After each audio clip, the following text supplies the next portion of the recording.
आज आपल्या महाराष्ट्रचे बंदर खातं आणि केंद्रीय शिपिंग मंत्री आदरणीय सोनवालजी यांचं मंत्रालय यांचं एक कोऑर्डिनेशन मीटिंग ही विनंती आम्ही काही आठवड्या अगोदर त्यांना केली होती। केंद्र सरकार बरोबर बंदरे खात्याचे काही विषय प्रलंबित असतात, काही विषय मागे पुढे राहून जातात, म्हणून आम्ही त्यांना विनंती केली होती की आपण जेव्हाही महाराष्ट्रात याल तेव्हा आपल्या मंत्रालयाचे अधिकारी आणि आमचे महाराष्ट्र मेरीटाईम बोर्ड, आमचे सचिव, सगळे आम्ही अधिकारी आपण एकत्र बसून पूर्ण किनारपट्टीच्या महाराष्ट्राच्या किनारपट्टीच्या विकासाच्या दृष्टिकोनातून काही जे निर्णय जे केंद्र सरकारकडे आमचे प्रलंबित आहेत आपल्या खात्याकडे, त्याला सोडवण्यामध्ये आपण आम्हाला मदत करा। त्याच्यामध्ये आपण आम्हाला अधिकाऱ्यांबरोबर काही जे कम्युनिकेशन गॅप राहिला असेल ते आम्हाला जोडून द्या, अशा पद्धतीची आम्ही विनंती केली। त्यानुसार आज ते महाराष्ट्रात आले आहेत आणि त्यांनी आमच्या दोन्ही बाजूच्या अधिकाऱ्यांनी महत्वाचे जे प्रलंबित प्रश्न आहेत, मग सागरमालाच्या संदर्भात असो, रोरोची सर्व्हिसेबद्दल असो, जलवाहतूकच्या संदर्भात असो किंवा अन्य पायाभूत सुविधांच्या दृष्टिकोनातून जेणेकरून आमच्या किनारपट्टी अजून सक्षम होऊ शकते, अजून विकसित होऊ शकते। जे आमच्या आदरणीय पंतप्रधान मोदीजींचं स्वप्न आहे की आपल्या किनारपट्टीकडून जास्तीत जास्त रोजगार निर्मिती व्हावी, वाढवण बंदराबरोबर अन्य आमच्या किनारपट्टीचा विकास कसा होईल या दृष्टिकोनातून आमची सगळ्यांची चर्चा झाली। महाराष्ट्राचे मुख्यमंत्री आदरणीय देवेंद्र फडणवीसजींच्या नेतृत्वात झालेले आपलं हे आमचं महायुतीचं सरकार यांनी आम्ही जहाज बांधणी संदर्भात जी काही पॉलिसी तयार केलेली आहे ती अन्य राज्यांच्या समोर प्रेझेंटेशन करण्याच्या दृष्टिकोनातून आमची एक सकारात्मक चर्चा झाली। कारण आपला महाराष्ट्र ही पहिला राज्य आहे ज्यांनी अशा पद्धतीची शिप बिल्डिंगची पॉलिसी, जहाज बांधणीची पॉलिसी आणलेली आहे आणि म्हणूनच ह्या आजच्या बैठकीचा उपयोग आपल्या महाराष्ट्राच्या किनारपट्टीच्या विकासाच्या दृष्टिकोनातून निश्चित पद्धतीने होईल असा ठाम विश्वास मी या निमित्ताने व्यक्त करतो। केंद्रीय मंत्र्यांची सकारात्मक भूमिका होती नक्कीच होती, कारण का जेव्हा आम्ही दिल्लीला त्यांना भेटलो तेव्हा त्यांना काही पर्यावरणाचे काही ज्या परवानग्या आम्हाला जे उशिरा भेटतात त्या संदर्भात आम्ही चिंता व्यक्त केली। कारण का त्या परवानग्या उशिरा भेटल्यामुळे कधी कधी पैसे सागरमाला अंतर्गत आलेले जी निधी असते ते परत जायला लागते, काही प्रकल्प अपुरे राहतात आणि म्हणून ह्या सगळ्या बाबतीमध्ये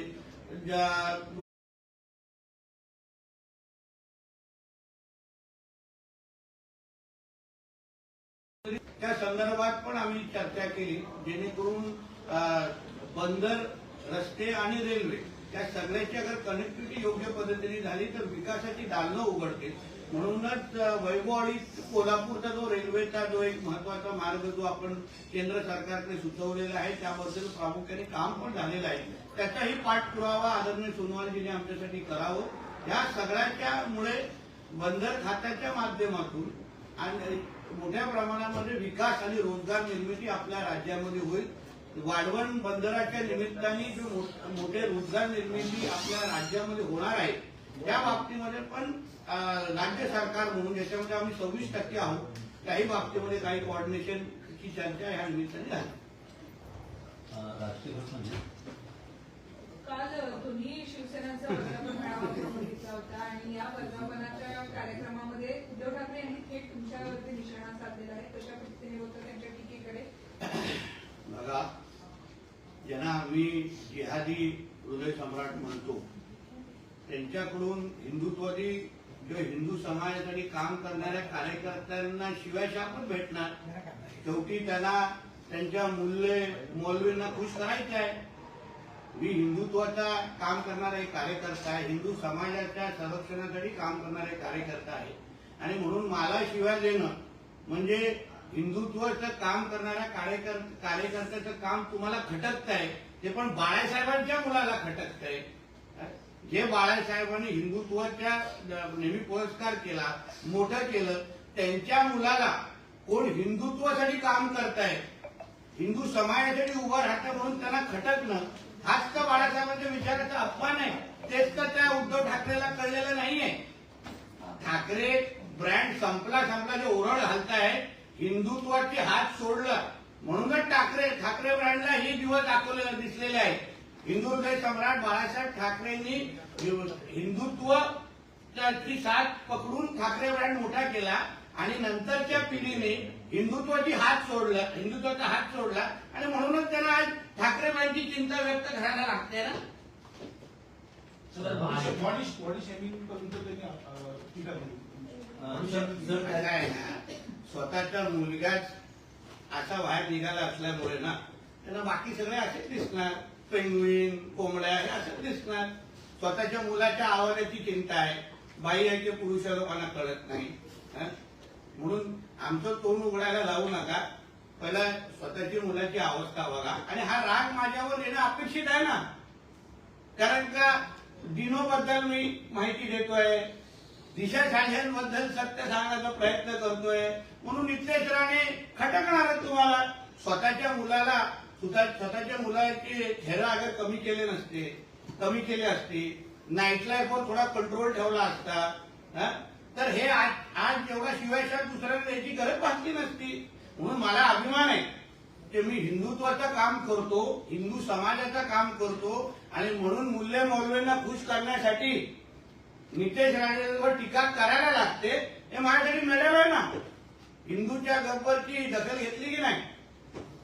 भाजपचे मंत्री सोफिया कुरेशी यांची बाप बदलला म्हणून बोलतात की एक अहो, ज्याला उद्धव ठाकरेला ज्याला हा माहित नाही की त्याचा बाप सेल्वर रोगला बसतो की 10 जनपदातील दुसऱ्याचे बाप मोजू नये.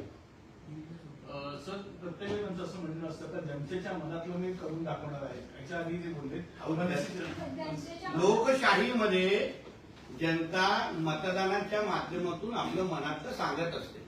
लोकशाहीमध्ये जनतेने विधानसभेच्या निवडणुकीच्या निमित्ताने आपल्या मनातलं काय आहे ते सांगून टाकलंय की आमच्या मनात महायुतीचं सरकार आहे, आमच्या मनामध्ये भारतीय जनता पक्ष आहे, आमच्या मनामध्ये शिवसेना आहे, आमच्या मनामध्ये राष्ट्रवादी काँग्रेस आहे, सांगून टाकले. आता कसलं जनतेचं मन तू शोधत बसताय? दुसरं काय काम राहिलं नाही की काय?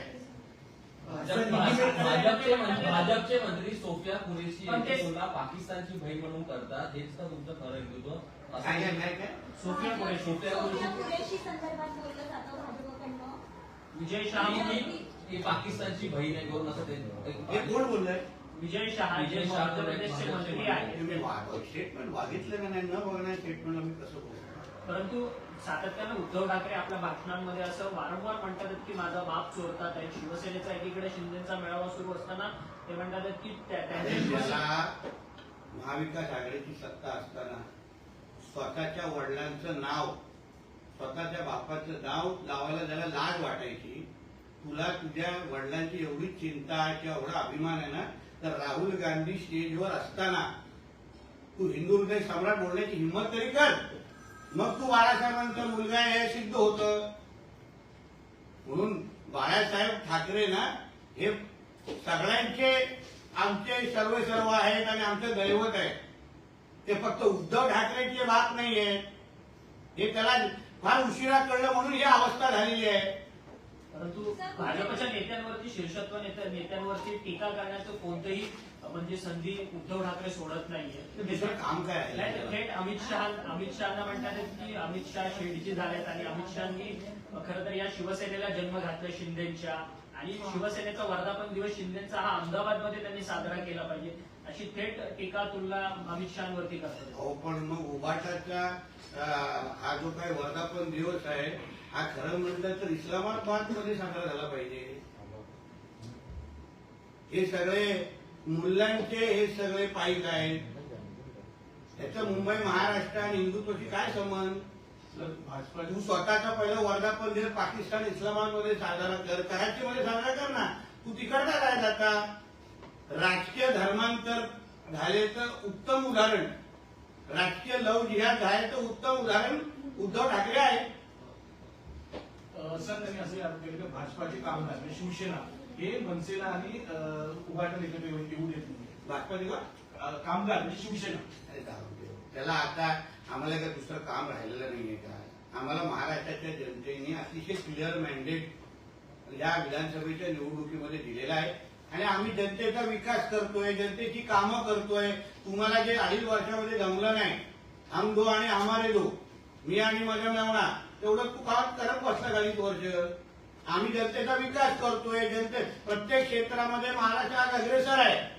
गुंतवणूक असेल, प्रत्येक बाबतीमध्ये महाराष्ट्र अग्रेसर आहे. त्याला करणार नव्हे. उद्धव ठाकरेच्या बौद्धिक पात्रतेपेक्षा मोठा विषय आहे. परंतु दोन्ही ठाकरे बंधू एकत्र येण्याची जास्त चर्चा आहे. त्याच्यावरती काल उद्धव ठाकरे असं म्हणतात की शेडजींची लोक जाऊन राज ठाकरेंना सातत्यानं भेटतात आहेत आणि दिल्लीच्या लोकांना वाटते की दोन्ही ठाकरे बंधू एकत्र न व्हावे म्हणून. काय होतं म्हणजे ही चर्चा तुमच्या न्यूजरूम मध्ये असलाय. जरा न्यूजरूम मध्ये संपेल ना तेव्हा जाऊन कळेल ते खरं आहे काय खोटं आहे. तुमच्या न्यूजरूमची चर्चा थोडी कमी करा. परंतु तुम्हाला एक आता शेवटी कोणाला एकत्र यायचं असेल तर त्यांचं शेवटी कौटुंबिक विषय आहे तो, राज्याचा काही संबंध नाही. कारण की ते जे भांडले ना, आम्हाला जे जुने शिवसैनिक आम्हाला विचारते भांडले ते त्यांच्या कौटुंबिक आपसामध्ये त्यांचे वाद होते. राज्याच्या हितासाठी कोण तेव्हा भांडलेलं नव्हतं. ते राज्याला रोजगार नाही, मराठी माणसाला रोजगार नाही, चला म्हणून मी आम्ही वेगळं होतो असं कोण भांडलेलं नव्हतं. त्यांचे कौटुंबिक भांडणं होते आणि मग कौटुंबिक भांडणं अगर मिटून अगर दोघं एकत्र येत असतील तर चांगली गोष्ट ना. दोघं एकत्र येतील. आता लागण्या समारंभाला एकत्र असतातच ना. तेव्हा पुढे तुम्हाला लोकांना विचारतात, एकत्र येतात, बोलतात, चर्चा करतात, फोटो येतात ना. राजकीय कधी एकत्र यायचे असतील ते येतील ना. ते आपसाचा त्याच्या आपसाचा निर्णय तो. परंतु दोन्ही भाऊ एकत्र जर ठाकरे एकत्र झाले तर भाजपला त्याचा काही फटका बसेल का? ज्या पद्धतीने आम्हाला जनतेने 132 आमदार दिलेले आहेत. 132 आणि ते विधानसभेचे आता 60 महिने सिद्ध झालेले आहे. एकाला दिलेले 20, दुसऱ्याने दिलेले 0. आता राजकीय तुलना अशी होऊ शकते का हे तुम्हीच मला सांगा. आता 60 महिने पण नाही झाले विधानसभेच्या निवडणुकीमध्ये जिथे आम्हाला एवढे 132 आमदार महाराष्ट्राच्या जनतेने दिलेले आहेत. पाकिस्तानच्या जनतेने दिलेले नाहीये. पण जेव्हा जनता अगर आमच्या बाजूला असेल तर महापालिकेमध्ये, स्थानिक स्वराज्य संस्थेमध्ये त्याचंच प्रतिबिंब येणार आहे. तेच रिपीट होणार आहे. परत वेगळं काय होणार नाहीये. प्रत्येक स्थानिक स्वराज्य संस्थेच्या निवडणुकीमध्ये महायुतीचं सरकार प्रत्येक इथे तुम्हाला झेंडा फडकताना दिसेल. ओरिजिनल भगवा दिसणार. हे असं मोहम्मद अली जिन्नांचे फडकणारे हिरवे झेंडे नाही. परंतु लढा मुंबईचा म्हणून आदित्य ठाकरेंवरती आता संपूर्ण जबाबदारी जी आहे ती युबीटीकडनं आता आमचं काय होणार? तुम्ही लोक आता आदित्य ठाकरे आम्हाला आता वेगळाच पॅक करायला लागते. म्हणजे काय होणार? फार घाम यायला लागला आम्हाला. यायला त्याला वर्णी सांभाळता आली नाही. 6,000वर येऊन काट्यावर पास झालेला विद्यार्थी मुंबईला जिंकणार, मुंबई लढवणार म्हणून चांगलं आहे. मी तर बोलतो आदित्य ठाकरेला माझ्या शुभेच्छा आहेत. तुम्हाला लवकर ते अधिकृत जाहीर करा. अधिकृत जाहीर करा जेणेकरून आमचा मत महापौर कन्फर्म. काय प्रॉब्लेम नाही. सर दिल्ली में जाना चाहिए. आज केंद्रीय मंत्री आए थे मुंबई में, उनके साथ आपकी बैठक भी हुई है. इस बैठक में क्या क्या चर्चा हुई इस बारे में? देखिए, केंद्रीय शिपिंग मंत्री सोनोवाल जी आज हमारे महाराष्ट्र में आए थे. कुछ हफ्ते पहले जब मैं उनको दिल्ली में मिला था तो मैंने उनको रिक्वेस्ट किया था कि आप हमारा पोर्ट पूरा का पूरा कोस्टल लाइन हमारा डेवलप करना है, वहाँ एम्प्लॉयमेंट जनरेट करना है. इसलिए हमारे लिए बहुत जरूरी है कि हमारा स्टेट का पोर्ट मिनिस्ट्री महाराष्ट्र की शिपिंग मिनिस्ट्री, देश की शिपिंग मिनिस्ट्री के साथ हमारा कम्युनिकेशन काफी क्लियर हो, एग्रेसिव हो. बहुत सारे परमिशन एनवायरमेंट के हो, कुछ जेएनपीए के लेवल के हो, बहुत सारे परमिशन रुक जाते हैं कोऑर्डिनेशन नहीं होने के वजह से. सागरमाला के अंडर जो बहुत बड़ी निधि, हम अगर हिंदुत्व की बात करते होंगे तो बाला साहब के बेटे को तकलीफ नहीं होना चाहिए, उनका खुश होना चाहिए था कि नीतीश राणे हिंदुत्व की बात कहता है, बाले साहब का बेटा होने की वजह से मेरे को उसके ऊपर अभिमान है, ऐसा बोलना चाहिए था. मगर जिसका राजनीतिक धर्मांतर हो चुका है, लव जिहाद का बहुत उत्तम उदाहरण ही उद्धव ठाकरे है कि उससे हमको ज्यादा अपेक्षा नहीं है.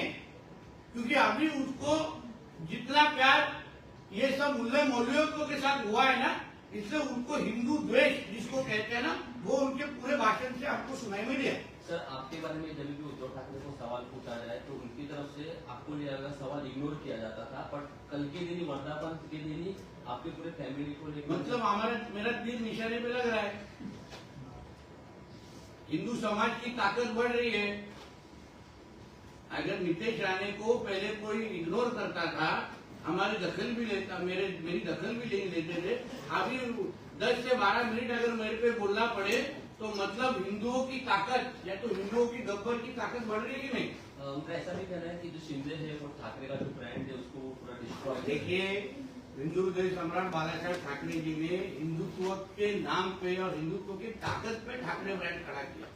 और उसके बाद का जो जनरेशन आया उद्धव ठाकरे जैसे, उन्होंने हिंदुत्व को से दूर जाके तो आज संजय राउत कहते हैं कि एकनाथ शिंदे जो है प्रॉक्सी है अमित शाह के, और असली जो चीफ है वो तो अमित शाह है, ऐसा करके उनके वो किसका प्रॉक्सी है? सिल्लो लोग का है क्या मातोश्री का? अभी 10 जनपद का है। इसने जिंदगी भर बाकी लोग का प्रॉक्सी बन के ही पूरा जिंदगी निकाला। वो संजय राजाराम राउत तो दूसरों को प्रॉक्सी नहीं बोलना चाहिए। सर वही, और दूसरे घर में भी वो ओरिजिनल है या प्रॉक्सी हो कुछ लोग। सर वही, और वो दूसरे बयान भी साथ ही देते हैं कि राज ठाकरे और उद्धव ठाकरे के साथ में आ रहे, तो आपको क्यों जलन हो रही है? अरे बाबा, राज साहब ने जब भी शिवसेना छोड़ी तभी यही संजय राजाराम राउत की गाड़ी उनके राज साहब के कार्यकर्ताओं ने जलाई थी। यही संजय राजाराम राउत के, ये शकुनी मामा है मातोश्री का, ये क्या दूसरे को बोलेगा? इसी की गाड़ी जलाई थी, इसी को मारने के लिए राज साहब के लोग आए थे। यही तो लोग, ये सुभाष देसाई जैसे लोग तो चाहते थे कि राज साहब और उद्धव ठाकरे अलग हो, तो राम ये कौन सा फेविकॉल लगाने नहीं घूम रहे सब जगह। सर एक मिनट सर, देखा जाए तो जिस तरीके से पूरा जो हो रहा है, उद्धव ठाकरे ने कल ये भी कहा है कि मैंने हिंदुत्व नहीं छोड़ा है, इस तरीके से बयानबाजी करते हैं। बाबा, तूने अगर हिंदुत्व छोड़ा नहीं है तो फिर तेरे को अपने खुद के पिताजी को हिंदू हृदय सम्राट बुलाने से क्यों तुमको डर लगता है? राहुल गांधी से, उद्धव ठाकरे जब भी महाराष्ट्र के मुख्यमंत्री थे तो उसी 2.5 साल में महाराष्ट्र में सबसे ज्यादा धर्मांतर के केसेस हुए। हिंदुओं को त्योहार मनाने देते नहीं थे।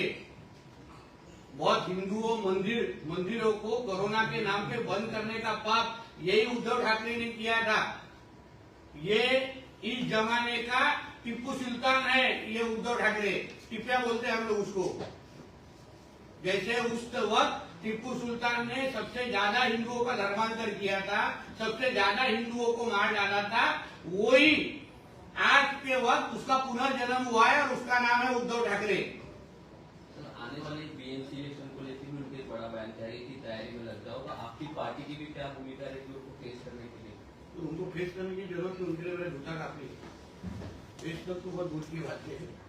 उद्धव ठाकरे यांना तुम्ही टिपू सुलतान अशी उपमा दिलेली आहे, कुठेतरी काँग्रेस सोबत गेल्याने शिवसेनेचं मोठं नुकसान झालं असं वाटतं का? और ठाकरे ब्रँड जो बाळासाहेब ठाकरेंनी मोठा केला तो हिंदुत्वाच्या जोरावर आणि हिंदुत्वाच्या ताकदीवर केला। हिंदू समाजाचे कैवारी हे बाळासाहेब ठाकरेंकडे पाहायला जायचं। ह्या उद्धव ठाकरेंनी हिंदू समाजाच्या विरोधात भूमिका घेतली। हिंदूंचं द्वेष करणारे आणि मुस्लिम लीगची बी टीम असणारे काँग्रेस बरोबर ज्या दिवशी हे उद्धव ठाकरे गेले त्याच दिवशी ठाकरे ब्रँड डॅमेज व्हायला सुरू झाला आणि आज बोंबाबोंब होत चाललेली आहे। म्हणून ठाकरे ब्रँडला संपवण्याची सुपारी ही उद्धव ठाकरेंनीच घेतलेली आहे, बाकी कोणी घेतली नाही। म्हणून दुसऱ्यांवर आरोप करू नका। मनसे आणि शिवसेना युतीचं ग्रुप काय जोडतं असंही म्हटलं। काय युतीच्या ग्रुप जोडतो, युतीच्या नेत्यांच्या मनसे आणि उभाटा, तर हे दोघं एकत्र होणं काय होणार? महायुतीच्या नेत्यांच्या पोटात जोडतात। आमचं पोट क्लिअर आहे, काय पोट क्लिअर आहे? तुम्हाला पाहिजे हात बोलत होते हे दोघं एकत्र आला, आमचा काय नाही, असा उद्धव ठाकरेंना संस्था आहे की पोटदुखी होते महायुतीच्या नेत्यात। हे लक्षात घ्या। परत तुम्हाला आम्ही आकडे सांगितले ना, हो आम्ही 250 प्लस आमच्याकडे आमदार आहेत आणि लोकांनी निवडून दिलेले आमदार आहेत। लोकांनी निवडून दिलेले आहे आम्हाला। आम्ही असे कुठले नाहीये 6-8 महिने अगोदर तर आमच्या पोट दुखाण्याची काय गरज आहे? आणि आमचं किती पोट दुखतं उद्धव ठाकरे काय सकाळी येतो का 7 वाजता बघायला डबा घेऊन? सर, वैभव नाईक जे माजी आमदार आहेत त्यांनी एक आरोप केला की शिवसेनेच्या आमदारांनी आमदार व्हावं म्हणून अघोरीच्या अघोरी पूजा केलेली आहे असा ते आरोप करतात. अरे पण उद्धव ठाकरे मुख्यमंत्री व्हावं यासाठी उद्धव ठाकरेंनी कितींदा अघोरी पूजा केली हे वैभव नाईकला माहिती देऊ का? कोणाकोणाकडे गेलेले होते, कितींदा मीठ सोडलं होतं, कुठे कुठे त्या कर्जतच्या फार्म हाऊस मध्ये जमिनीमध्ये एवढं पण ठेवणार नाही ना त्या पक्षामध्ये. अघोरी पूजामध्ये पीएचडी कोणी केली असेल ना त्याचं नाव उद्धव ठाकरे आणि फॅमिली आहे. तर उद्धव ठाकरे तुम्ही सातत्यानं उद्धव ठाकरेंवरती बोलता. उद्धव मी ठाकरे नाही बोलत आहे, तो माझ्यावर बोलतो. मला वेळ नाही मिळून शिपिंगची मीटिंग झाली आहे. उद्धव ठाकरे यांची तुलना तुम्ही टिपू सुलतान सोबत का करताय? कारण एकीकडे अतिशय गंभीर हे स्टेटमेंट म्हणावं लागेल. 2.5 वर्षाच्या मुख्यमंत्र्यांच्या कालावधीमध्ये याच उद्धव ठाकरे त्यामुळे सर्वात जास्त धर्मांतराची प्रकरणं महाराष्ट्रामध्ये झाली. याच उद्धव ठाकरेच्या मुख्यमंत्रीच्या काळामध्ये हिंदू मंदिरांना नुकसान केलं गेलं किंवा कोरोनाच्या नावाने ह्यांनी बंद ठेवलं. हिंदूंवर हल्ले सर्वात जास्त ह्याच्या 2.5 वर्षाच्या कारकिर्दीमध्ये झाले. जे टिप्या सुलतानने जे काही त्यांचा इतिहास रचलेला त्याच्यामध्ये टिप्याला का ओळखलं जातं? का त्यांनी त्याच्या काळात सर्वात जास्त हिंदूंचे धर्मांतर केले, हिंदूंची मंदिरं तोडली, हिंदूंवर अत्याचार केले. तसा आधुनिक टिप्या म्हणजे हा उद्धव ठाकरे आहे. तसं